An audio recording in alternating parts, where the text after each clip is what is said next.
What you just saw was a little showcase of one of my latest redstone builds. This thing is, well, it doesn't really have a name, but if I were to give it a name, it would probably be something like Dave. If you have a better one, just let me know in the comments below. This build is not terribly complex, but it uses some pretty interesting techniques, in my opinion, that I'll be going over throughout this video.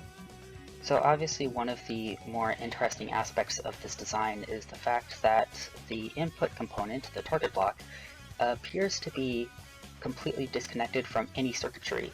But if you were to hit it with any kind of projectile, whether that be a snowball or a bow and arrow, then it'll open, and that's pretty cool. The way this works is not terribly fancy at all. It's just a little magic trick using a piston below, which becomes FUD powered as soon as the target block is activated.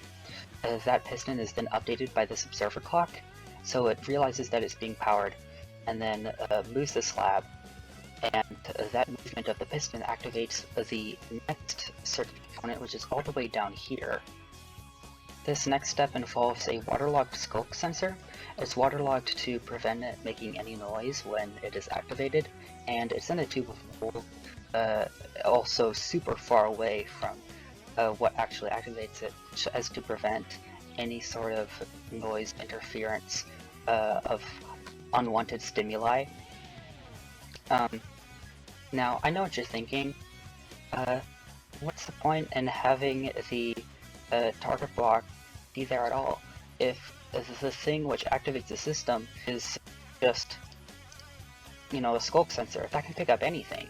You could fire like below the target block and it wouldn't matter, but I've made it such that you have to hit the target block, because the only thing which activates, or rather the only thing which activates the skulk sensor that will be picked up by the next step, thanks to this barrel here and comparator pointing into that one, is the piston actually moving, which is activated by the target block itself.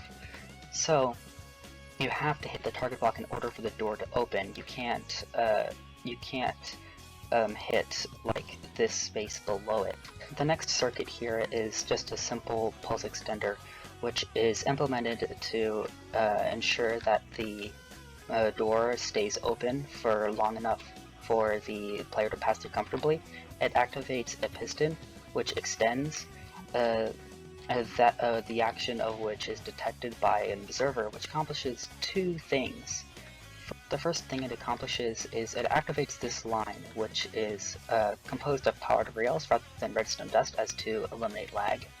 Secondly, it creates a change which is detected by this observer here, the signal of which is carried on a magical journey into Wonderland, right into a falling edge monostable circuit, which will then activate the line of powered rails a second time. Those timings are in relation to when these double piston extenders need to push over the two halves of the door, and when these pistons, which are carried along by the sticky blocks, need to fire to push the door into place such that it is flush with the wall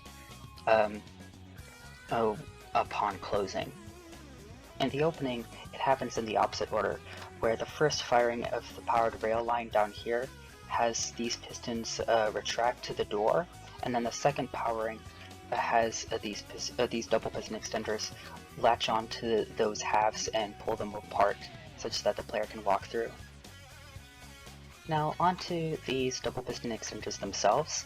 They're actually a slightly modified design from which I made for that trap door over there, which if you've seen another video of mine, you might be already semi-acquainted with.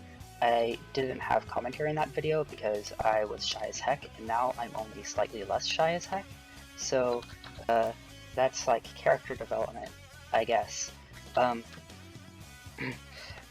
I've modified them such that they don't make noise, or rather such that the droppers here, which activate part of the system, don't make noise, which I have implemented by inserting an item and having the dropper face into a hopper. Not a wrapper though. The next modification that I made was to ensure that the hopper, which I've added to reduce noise, doesn't create a whole lot of lag. So I've put composers on top, and that makes it such that the hoppers don't check for any dropped items above them.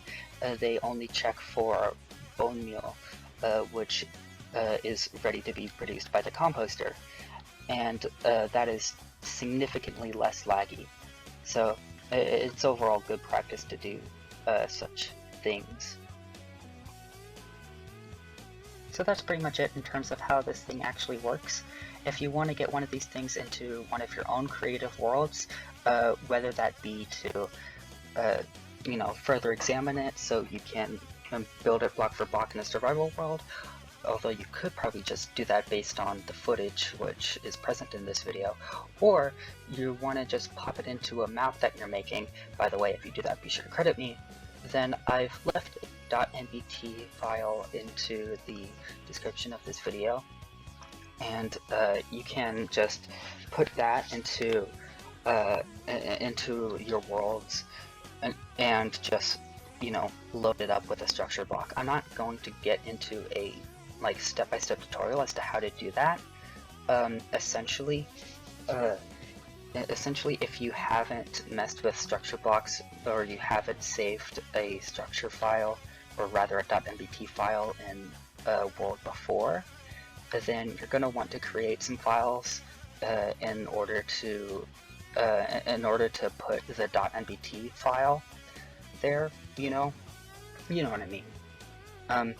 But if there are any questions that you have, if in case you need help dealing with that, feel free to leave a comment. I'm always happy to help. I'm just not very good at talking in video. So yeah, I hope you enjoy this. I hope your day continues to be fantastic. If it isn't fantastic already, I hope it becomes fantastic. And yeah, have a good one. Shlambuki!